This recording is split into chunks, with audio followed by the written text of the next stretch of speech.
a Xunta, don Alfonso Rueda. Señora Adán, parece mentira vostede que tivo responsabilidades en materia de igualdade e que lle faga a mesma pregunta. Cando se producían mortes e vostede tiña responsabilidades no goberno, cando vostede condenaba estas mortes era porque consideraba que é todo un trámite.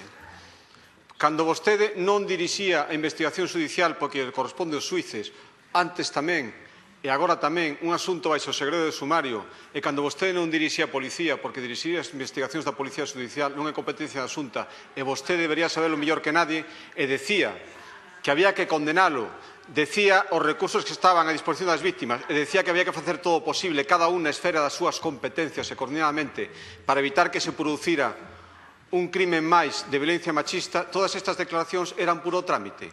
Ou resulta que vostede fixera todo o posible, fixera investigación e fixera coordinación suplantando os xuíces, incluso no que estaba segredo de sumario, e resulta que como non pudo facer nada, ali se estaba implicando, e nós, como decimos, que son os xuíces baixo o segredo de sumarios que teñen que tomar as medidas, e a Policía Judicial, e penso, e estou seguro que o están facendo, e nós facemos tamén a nosa responsabilidade para prevenir e para evitar no que nos toque, resulta que simplemente estamos facendo denuncias demagóxicas.